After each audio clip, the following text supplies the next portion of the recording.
season of Epiphany, and just a few weeks ago we celebrated Christmas, which is the feast of Christ's Mass. So in essence, at the center of Christmas obviously is the Incarnation.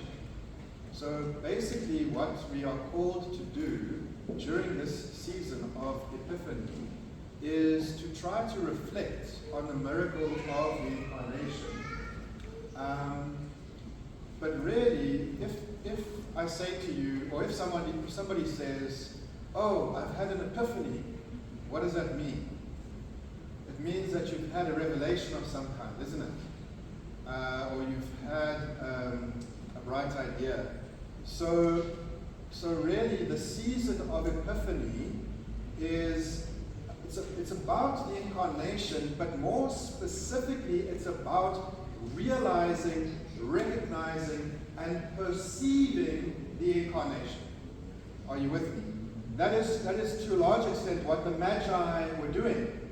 Although they were Gentiles, they were not Jewish, a revelation was given to them.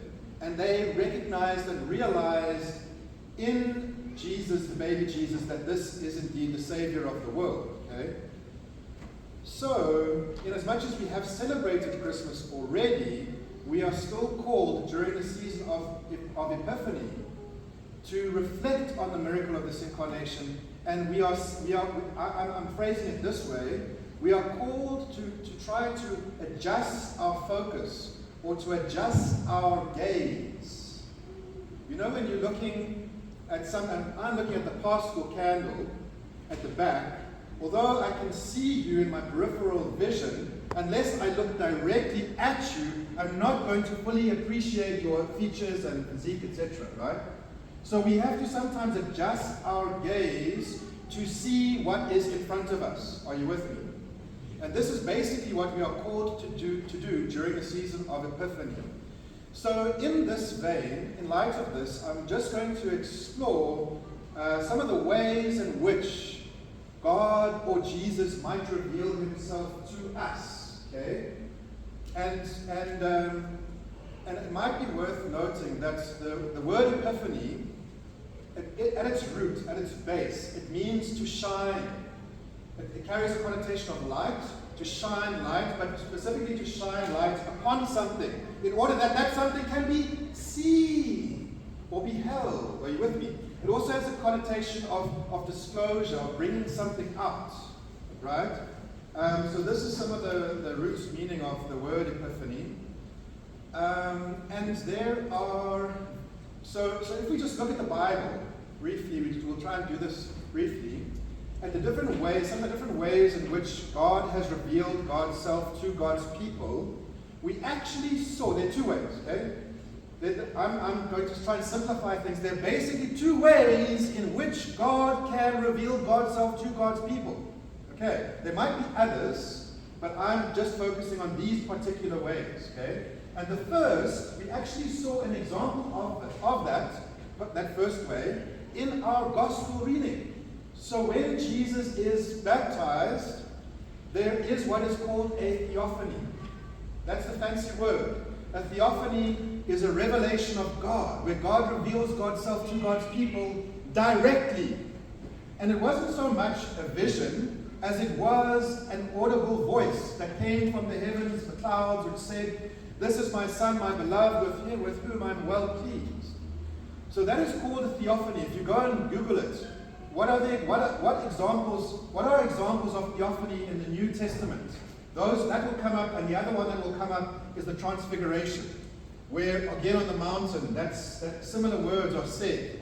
Okay, so if you break that up, theophany is similar to Epiphany. In fact, it has the same root. The phano part, which is the Greek word, means to reveal or to show forth. So theo means God, so it is a showing forth, a revelation of God. Are you with me? So there are two fundamentally in the New Testament. You might say, or you might think that Paul also had or experienced a theophany on the road to Damascus. Remember when he fell off his horse and he saw the shining lights, etc., except that he didn't see God. He saw Christ. So it's not a theophany, it is a Christophany. That's the word, that's the technical word for it. So a Christophany is the equivalent of a theophany, except that it's not God the Father who is being revealed, it is Jesus. Are you with me? So Paul experienced a Christophany. Okay? But now if we just go and consider how God reveals God's self to God's people in the Old Testament, we can actually make a number of observations. And we can begin by asking a question. Is it possible, or was it possible, historically, way back then, was it possible for a human being to encounter God in person? Was it possible? Was it possible? It was possible? Some are saying no. Why wasn't it? Why might it not have been possible? Why might it not have been possible? And remember, there is an encounter that Moses has in particular with God. And I can't now remember if it's Moses or God, but I think it's God, where God says, it's not possible for you to behold my glory in all its fullness, because no human being can do that and survive. Right? No, it is physically impossible for a human being to encounter or to be in the presence of the fullness of God's glory, because they will not survive. So there is that idea or notion that runs throughout the Old Testament. Okay? And yet, there is this concept of theophanies, where there were direct revelations. So when on, was it Mount Sinai, the burning bush, when Moses has that encounter with God, where God reveals God's name to Moses, how does God reveal God's self to Moses? Through a burning bush, through a fire. Okay? And there are many incidents that we can look at to see and ask the question, how did God reveal God's self to God's people? Throughout history, right? And there is a particular being or figure that is referred to as the angel of the Lord. So I think partly because there's this notion or this understanding that it's not physically possible for a human being to encounter the fullness of God's glory and survive, partly because of that we have the angel of the Lord. And the angel of the Lord is God's proxy, or God's representative. So because we can't see God in all God's fullness, we can see the angel of the Lord. And whenever people see the angel of the Lord in the Old Testament, they say they've seen God, normally, right? But there are two other incidents which I just want to mention briefly. And the first is in Genesis 18. And if you recall, it's quite a drawn-out episode, but it's around the destruction of Sodom and Gomorrah. You remember just before Sodom and Gomorrah are destroyed, and it's actually quite a tricky, difficult, awkward story to navigate because of some of the details, which we won't get into now. But before then, remember who visits Abraham. At the beginning of chapter 18, Genesis 18, we read, God, or the Lord, appeared to Abraham. So when we read verse 1 of chapter 18, the Lord appeared to Abraham. Now we know, okay, what is about to follow is a description, an account of how the Lord appeared to Abraham. Except what follows immediately after that? Three men. Three men are standing under an oak tree, was it? And Abraham runs up to them and he says, please, I want to offer you my hospitality. Won't you come in? I'll prepare a meal for you. And he hosts these three men. And they actually consume food, right? You remember? But then, at some point, the men change to angels. We stop hearing them referred to as men, and we hear them referred to as angels. And as I said in the beginning of the chapter, it said the Lord appeared to Abraham. So was it men, or was it angels, or was it the Lord? We don't know. We're a bit confused. And then we can jump to Genesis 32. I'm just looking at two incidents in particular. Genesis 32. Remember Jacob. What happened? How did Jacob injure his hip? How did Jacob injure his hip? Remember, when he injured his hip, how did he injure his hip? He was what? He was what? Wrestling. Who was he wrestling with? He was wrestling with God. Was he wrestling with God? Well, in the text, it says that the whole night, Jacob wrestled with a man. A man, that's what the text says. He wrestled with a man. But by the end of that episode, come the break of day when the night is ended and the wrestling match is over and he's limping away, he says, I will call this place Peniel. Why will I call it Peniel? Because I have seen God face to face and I have prevailed. Or I have wrestled with God face to face and I have prevailed. So was he wrestling with God? Was he wrestling with an angel? Was he wrestling with a man? Again, we don't know. So the Old Testament is ambiguous, right? It has this notion or this idea that it's not possible for a human being to encounter directly God's presence unmediated. That's why normally, invariably, that presence or that communication has to be mediated in some kind. There has to be some form of mediation or medium. Are you with me? Right, now we go to the New Testament, and theophanies are even less common in the New Testament. More common, as we've said, probably are Christophanies or revelations of Christ. And if we just consider briefly, friends, the way that Jesus appeared to his disciples after his resurrection, can we ask this question? When Jesus appeared to his disciples after his resurrection, did they know who he was? Did they know? They did not know. Why did they not know who he was? Pardon? They thought he was dead, yes. But remember, they knew of the empty tomb.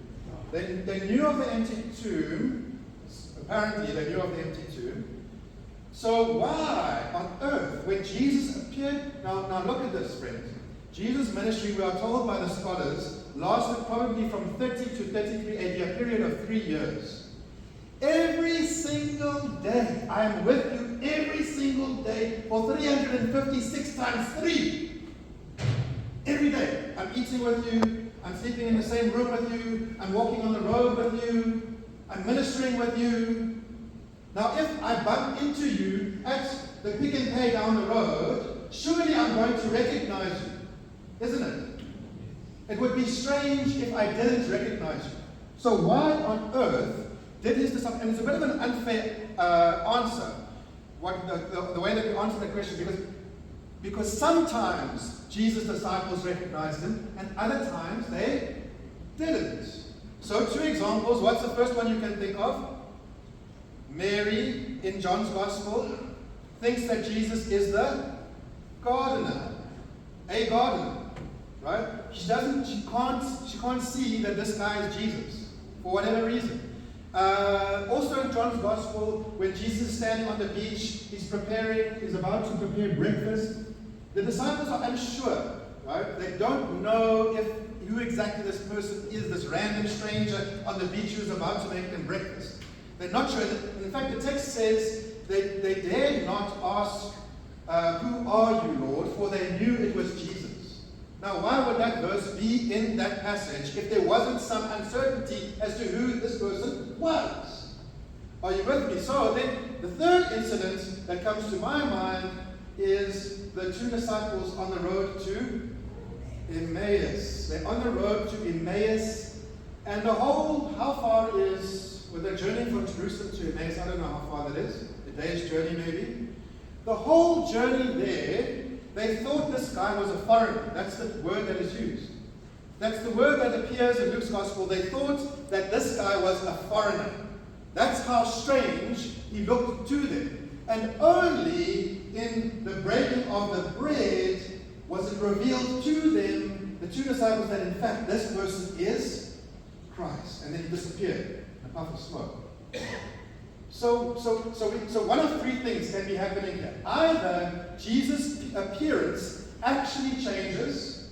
That's number 1. That's the first option. Either his physical appearance actually changes after he is raised. But why would that happen? Right? Because he was supposed to be in a physical body. Was he a ghost? Did he have a physical body? He had a physical body because he consumed food, apparently. He still had his wounds. Why would his physical appearance have changed?